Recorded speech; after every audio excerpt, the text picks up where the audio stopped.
In his past life, the legendary warrior Hamel died fighting alongside his rival, Vermouth the Great, to destroy the demon kings.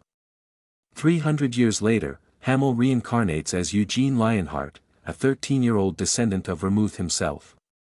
However, Eugene quickly discovers the world is not at peace, the demon king is still alive, and his rival's descendants have split into a strict hierarchy, treating indirect branch members like Eugene as second-class citizens. Forbidden from learning mana, Eugene uses his relentless past-life combat experience to secretly build a monster-like physique. Knowing the upcoming blood succession ritual is a rigged competition designed to favor the main family, Eugene travels to the main estate, determined to crush anyone who stands in his way. Upon arriving at the Lionheart estate, he is immediately targeted by Cyan and Seal, two spoiled twins from the direct line. Expecting a helpless country kid, Cyan tries to humiliate Eugene by ordering him to clean his dirty carriage and demanding he bow down. But Eugene casually dismisses him and orders his own maid to clean it instead. Driven to absolute fury by Eugene's complete lack of respect, Cyan draws a wooden sword and demands an immediate duel, unaware he has just challenged the reincarnated soul of the world's deadliest warrior. Cyan, his face flushed with a fiery aura of pure rage, points a wooden sword directly at Eugene and screams at the top of his lungs, "Let's have a duel." Eugene, still holding his training spear, looks back with a faint, mocking smirk and a simple, disinterested, "Oh my."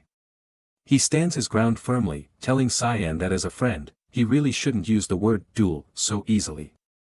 Letting out a long, weary sigh and placing a hand on his head, Eugene asks if they can both just leave him alone, but Cyan, fueled by a sense of superiority, sneers and asks if he is simply scared.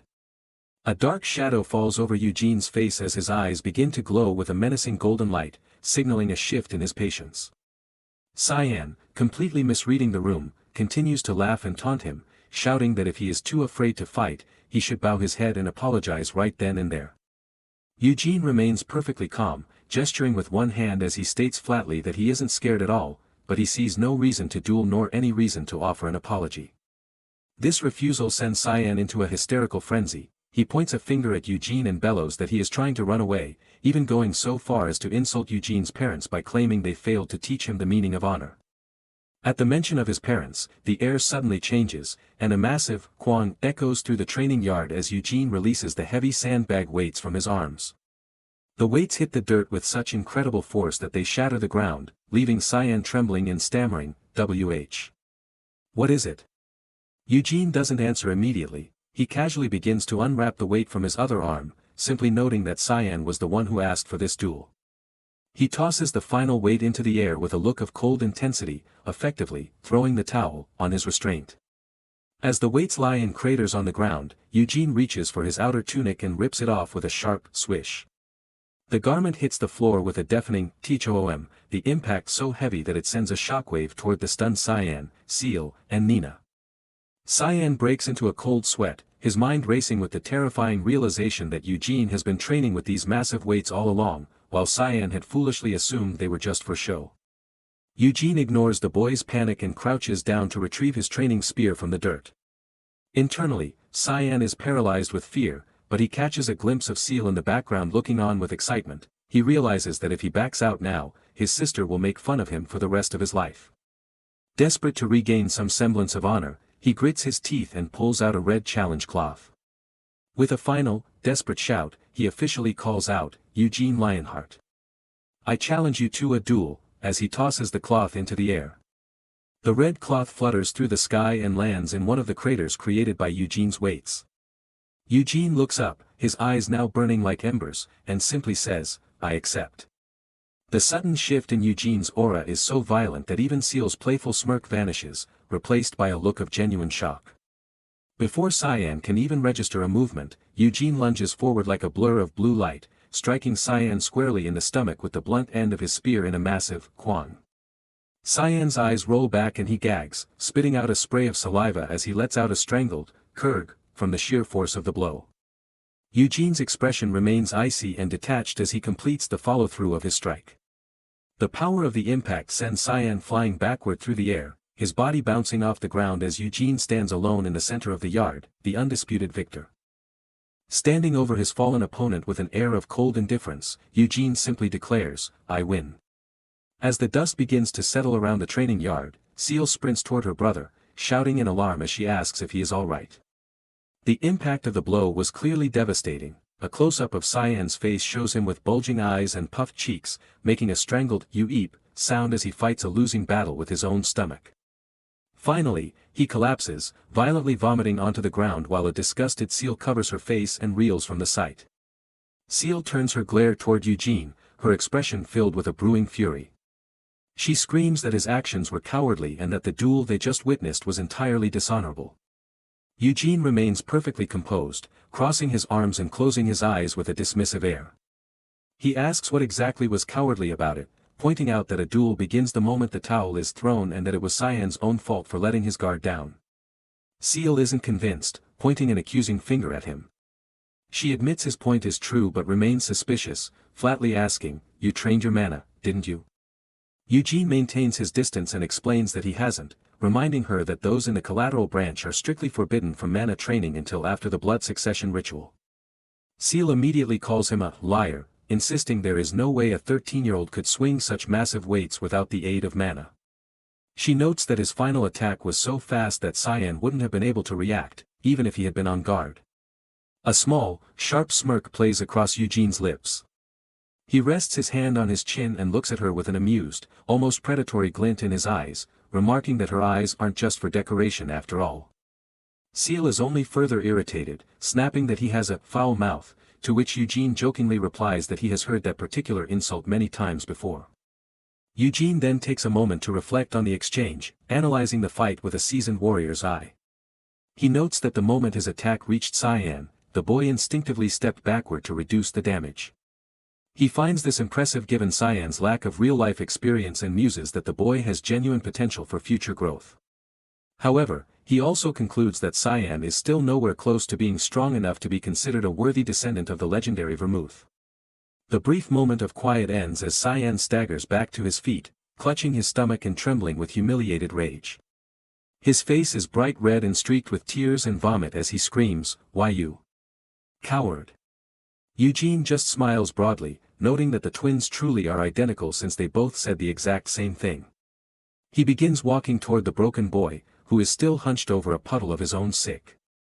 Leaning down and pointing a stern finger, Eugene tells him that if he wants to be a truly honorable descendant of the Lionheart family, he must learn to admit his defeat with dignity. Cyan can only let out a pathetic "UGH" in response. As he looks at the miserable state of the young master, Eugene begins to have second thoughts. He wonders to himself if he should have held back a little more, worrying that the main family might take action against him for treating their direct heir so ruthlessly. His thoughts are interrupted by the arrival of a stern, mustachioed man in a suit who comes running into the yard, calling out for the young master. Eugene observes the man's movements, noting that while he doesn't bear the lion crest on his chest, he appears to be a highly skilled knight hired by the family. The encounter concludes with a sobbing Cyan reaching out toward the man, crying his name, Kekazar. Following the one-sided duel, a shattered Cyan leans against Sir Heezer, his face stained with tears and humiliation. He can barely find the words as he stammers out the reality of his defeat, "I lost to a country bumpkin like him." The young master, still covered in the remnants of his own sickness, is forced to admit the truth to his guardian, gasping that he was the one who issued the challenge and ultimately failed. Sir Heezer looks down at the boy, a bead of sweat rolling down his face as he processes the gravity of the situation.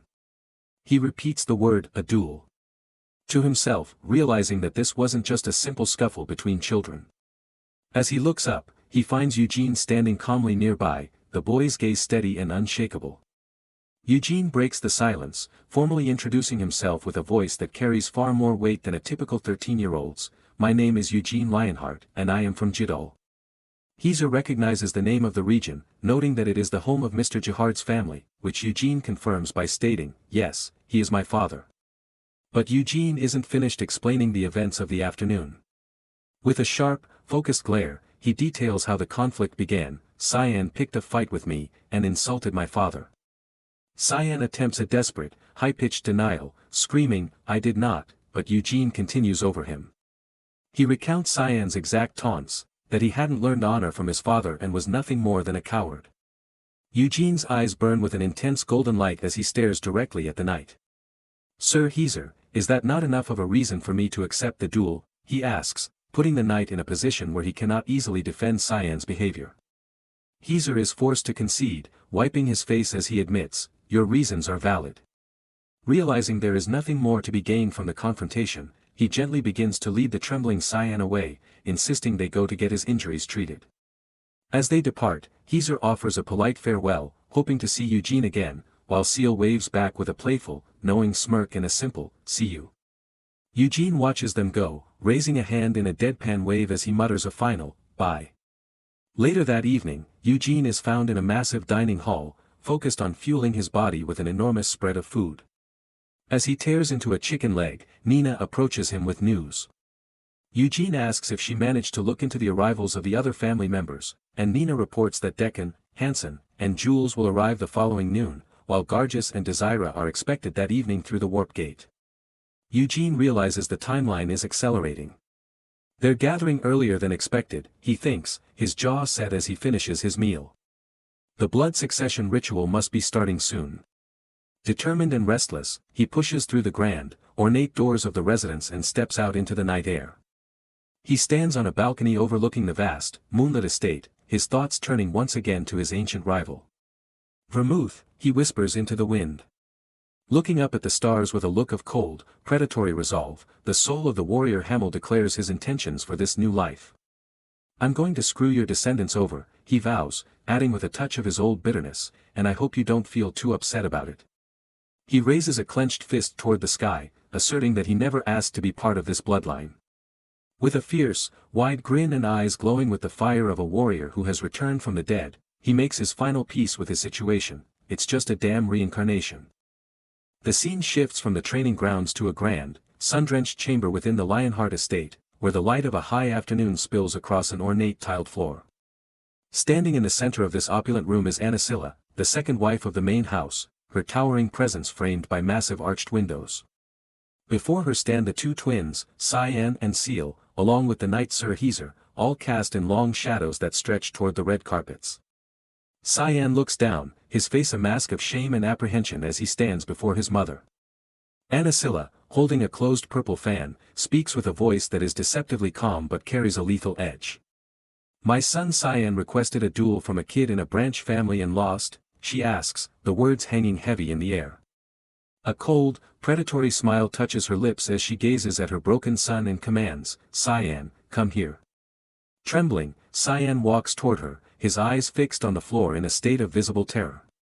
Without warning, Anacilla lunges forward, striking him across the chest with her heavy fan in a sudden burst of violence.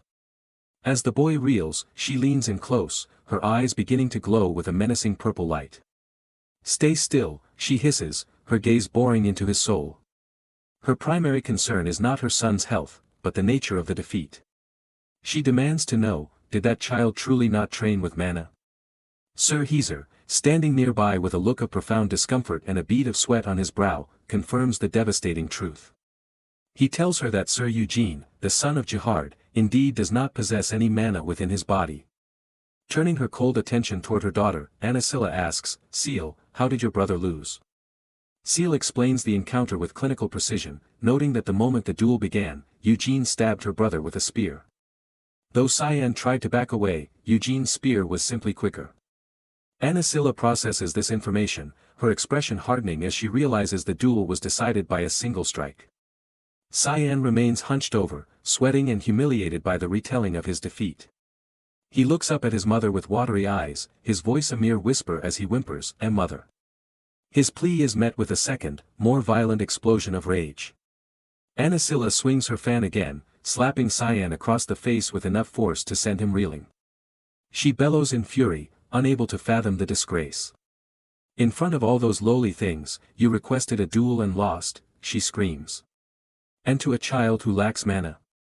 Her face contorts into a mask of pure hatred as she thinks of the consequences. With the blood succession ritual approaching, she fears how she will face her husband and, more importantly, how much her rival, Theonis, will mock her for this failure. Cyan collapses to the floor, shielding his face and sobbing uncontrollably as he begs for forgiveness, repeating, I'm sorry. I'm sorry, mother. Anacilla turns her venomous gaze towards Sir Heezer. She tells him that if it weren't for the fact that he is her husband's favorite knight, she would kill him where he stands. Instead, she issues a final, lethal order: train Cyan once more, so that he will never disgrace me again. With a sharp gesture of her fan toward the door, she dismisses them, commanding Heezer to take him out. Heezer leads the sobbing, broken boy away, while Seal follows behind with a dark, unreadable expression. The massive, ornate doors of the chamber swing shut, leaving Anacilla alone in the silence of the room. With a sharp, practiced snap, she flings her fan open. She lets out a long, weary breath, Hugh, standing in the center of the light as she attempts to regain her composure after the absolute humiliation of her son's defeat. Following the fallout of the duel, the atmosphere within the main residence shifts from open hostility to calculated strategy. Inside her private quarters, Anacilla addresses her daughter, Seal, who stands attentively before her mother's commanding presence. Anacilla confirms that the child who defeated her son is indeed named Eugene, and with a chillingly calm expression, she issues a direct command: befriend that child. Seal is momentarily taken aback, questioning why she should seek friendship with someone who just humiliated their family. Anacilla's reasoning is purely pragmatic. She acknowledges that, at this moment, Eugene is simply strong enough to win against Cyan. However, behind her ornate purple fan, Anacilla's thoughts are far more lethal. She internally seethes, admitting that if she could have her way, she would kill the boy, but she knows that as the mother of the defeated rival, she would be the first suspect. She reflects on the guardians of the familial law, who would descend upon them if a violent feud broke out within the Lionheart family, and she decides this is a risk she must avoid. Thus, she concludes that maintaining a facade of friendship is the most effective way to manage the threat Eugene poses. Seal, ever the opportunist, quickly aligns with her mother's scheme. She smiles, noting that she also wishes to learn more about this mysterious boy from the Branch family, and formally agrees to befriend Eugene. The following day, the population of the estate grows as 3 more boys from various Branch families arrive for the upcoming ritual. This new group includes Deccan, aged 11, Hansa, the oldest at 14, and young Jules, who is only 10. While the new arrivals settle in, Eugene is far from resting. He is deep into a grueling training session, his boots kicking up dust as he runs across the grounds, his body drenched in sweat. His maid, Nina, rushes out to find him, calling his name in a state of high agitation. Eugene assumes she is announcing the arrival of the other Branch family members, noting that they were supposed to arrive at night but have come early. However, Nina's news is far more significant. With a panicked expression, she informs him that the patriarch has also arrived.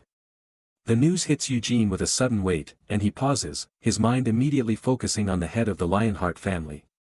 Nina begins to spiral into a frenzy of activity, urging Eugene to quickly go and greet the patriarch. She begs him to change his clothes first, worried about the breach of etiquette, but Eugene remains practical. Knowing that he would be the only one late if he took the time to dress, he dries himself with a towel and decides, I'll just go greet him sweaty like this. The entire household, family, Branch members, and staff, gathers in a massive, formal line along the path leading to the main gates as the sun begins to set. Eugene stands among the other Branch children, looking characteristically serious and unimpressed by the pomp and circumstance. Nearby, Anacilla stands with Cyan and Seal, maintaining her mask of dignity. Further up the line stands Theonis, the first wife, a woman of severe and regal bearing. Positioned in front of her is the most important child in the line of succession, Lode Lionheart, the main family's eldest son and the first in line to become the next patriarch. As the gathered crowd waits in a heavy silence, the sound of carriage wheels, the 2 carriages approach the magnificent gates of the Lionheart estate, the rhythmic Deal Kiak of their wheels echoing against the stone path as the golden light of sunset bathes the scene. Leading the procession on horseback is a man of immense presence with long, flowing gray hair and a well-groomed beard, Gilad Lionheart, the patriarch of the family. Riding just behind him is his younger brother, Kion, who offers a relaxed, confident smile as he takes in the sight of their home. As the horses come to a halt, Gilad dismounts to greet his waiting family. He first approaches his eldest son, Iode, who stands nervously beside the first wife, Theonis. Gilad reaches out a large hand to pat the boy's head, noting with a warm smile, Iode, you've grown so much. However, the warmth is quickly replaced by the weight of expectation as he asks, did your skills grow to match? Iode breaks into a cold sweat, bowing his head as he stammers out, I am trying to live up to father's expectations. Gilad looks down at his heir with a serious, unreadable expression that seems to search for the truth in the boy's words. Continuing down the line of the main family, Gilad moves toward Anacilla and her children. He gazes at the twins, remarking that he almost didn't recognize them because children grow so quickly. Seal responds with a bright, cheerful, "I missed you, father," while a still bruised Cyan stands stiffly, his eyes fixed on the ground in a state of quiet apprehension. The patriarch then turns his attention to a rotund, friendly-looking man in the crowd, greeting him warmly as Guilford. Gilad's expression softens further as he mentions he heard Guilford recently had a son, adding, "I regret that I couldn't be with you during such a time of celebration." Guilford, visibly flustered by such high praise from the patriarch, waves his hands frantically and pleads, "Brother, please don't say such things," while his wife stands behind him, cradling their newborn baby. Finally, Gilad's gaze shifts to the row of children from the branch families, his eyes sweeping over the group until they land on Eugene. "And, are these the children from the branch family?" he asks, acknowledging the young warriors who have traveled so far for this moment. With the formal greetings concluded, Gilad turns back to the entire gathered assembly. With a commanding yet welcoming tone, he announces, "Let's all have a meal together." A calm, confident smile spreads across his face as he delivers the final word on the evening's plans, and then we shall discuss the blood succession ritual. The evening continues in a grand, opulent dining hall, where a massive table is set beneath the light of a glittering chandelier. On one side of the long table sit the members of the main house, Gilad the patriarch, his son Iode, the twins Cyan and Seal, and a mysterious blonde guest. Across from them are the children of the branch families, including two notable new arrivals, Gargus, a young boy with a powerful, muscular build, and Desira, a girl with a sharp and focused gaze. Eugene watches these two closely, noting that they arrived via the warp gate to attend the upcoming blood succession ritual. He silently wonders if they represent the most prestigious and skilled talent that the Lionheart branch families have to offer. However, his thoughts are soon interrupted by the presence of the unidentified blonde woman. He realizes that based on the original schedule, only the patriarch and the ritual participants were supposed to be present for this meal. Seal also notices the anomaly, her eyes narrowing with suspicion as she watches the guest. Finally, she asks her father to identify the stranger. Gilad hums thoughtfully, explaining he had planned to introduce her later that evening, but the guest dismisses the delay, stating that the timing doesn't matter to her. As Eugene calmly sips his tea, stands and offers a bright, energetic greeting. "Nice to meet all of you children. My name is Roberian, and I'm from the Red Tower of Arath." The reaction is instantaneous, the branch children recoil in shock, realizing they are sitting at the same table as the Red Magic Tower Master. The revelation hits Eugene so hard that he violently spits his drink out, the tea spraying across the table as he collapses into a fit of coughing. Roberian asks if he is alright, and Eugene raises a shaky hand to signal that he is fine while he struggles to regain his composure. Internally, his mind is reeling from the connection to his past. He realizes that if she is the master of the Red Tower, she is essentially a descendant of his old friend's teachings, specifically, the disciple of Senya's disciple's disciple. He reflects on the legacy of Senya the Wise, who 300 years ago became the youngest Green Magic Tower Master in history and provided guidance to all magicians. To this day, the masters of the Red and Green Towers still revere her as their great master. Eugene finds it surreal to find someone so closely related to his old companion in this new life. The patriarch then turns the conversation toward Eugene, noting that he heard about the boy's recent activities from Theonis. Gilad's expression becomes cold and serious as he addresses the duel, stating that his son Cyan dishonored both Eugene and his parents. Cyan can only stare down at the table in a cold sweat, gulping in terror as his father speaks. Eugene confirms the events but adds that he holds no ill intentions against Cyan. Gilad asks if he only feels that way because he was the victor of the duel, but Eugene remains firm. He explains that the outcome of the fight is irrelevant. If he had been too weak to protect his own honor, it would have simply been his duty to accept that fact as his own failure. Gilad gazes at the boy with a slight, knowing smile, finally delivering a harsh judgment to his own household: "You're better than my son." The dinner proceeds with a heavy silence until Gilad leans forward, his hands clasped as he calls out to his son, Cyan. Cyan, sweating and looking down in shame, can only offer a quiet, yes.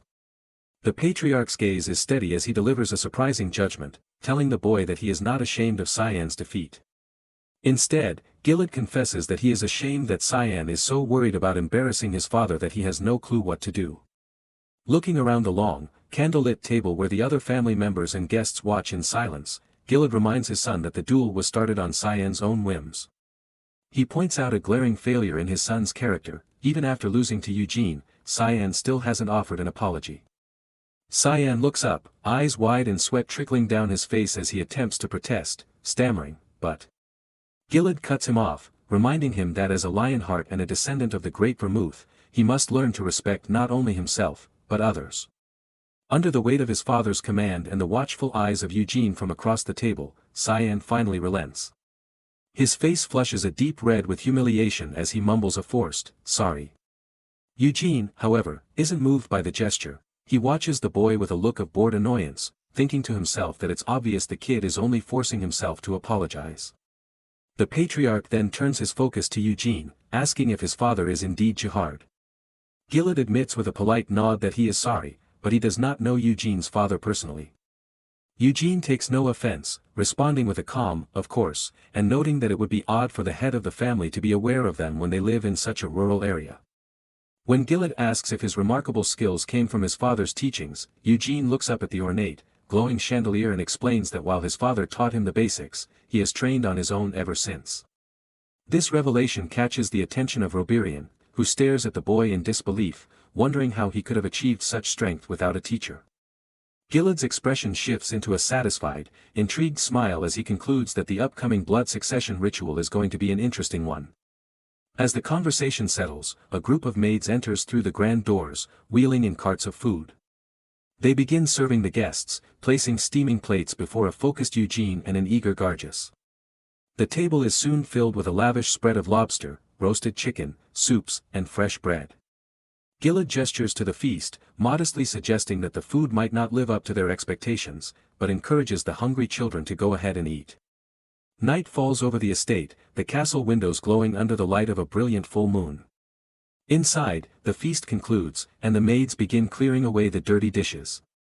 As the children sit back at the long table, the atmosphere turns serious once again.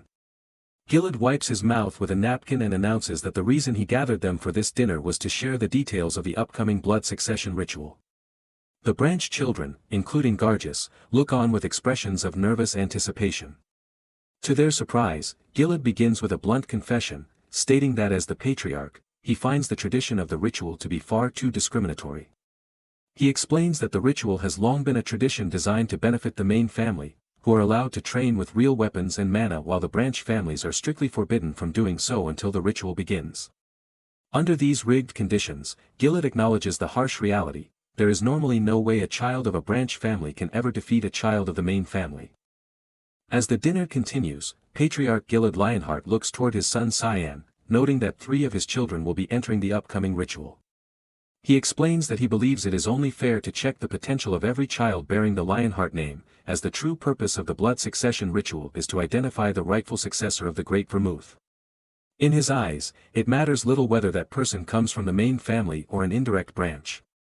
Hearing this, Eugene lowers his head, the name of his old rival, Vermouth, echoing in his mind.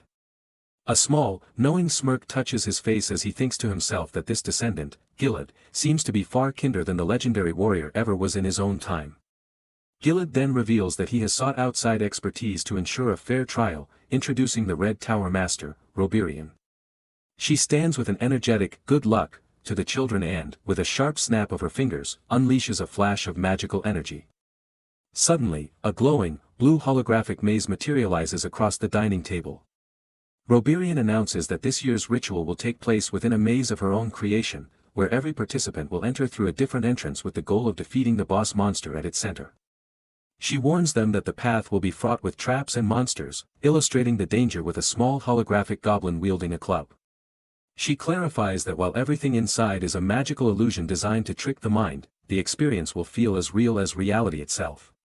Watching her, Eugene is genuinely impressed, acknowledging that the ability to blend summoning and illusionary magic so seamlessly is exactly why she holds the title of Magic Tower Master. Roberian concludes that the ritual will end the moment the boss is slain, after which everyone will be assigned a score based on their accomplishments. When one of the younger branch children nervously asks if it is okay to fail at escaping, Roberian responds with a mockingly sweet smile, telling them they can stay at the entrance if they are too scared, though they will never earn a good score that way. Eugene then asks the most important question: what reward awaits the one who actually defeats the boss? Gilad, looking solemn with his hands clasped, makes a stunning declaration: he will allow the victor to take any one item they desire from the main family's underground treasury. Eugene's eyes light up with pure joy at the news, his face flush with excitement as he exclaims, "Wooah! That's amazing." Later that night, he is seen walking alone down a long, grand hallway illuminated by golden chandeliers. His mind is already racing with confidence. He is certain he can easily win the ritual, and his only real problem now is deciding which legendary treasure to choose as his prize. However, he suddenly stops in his tracks, his expression shifting to one of surprise. Standing at the far end of the hallway are Gargus and Desira, the other branch family prodigies, who watch him with arms crossed and stern, unyielding gazes.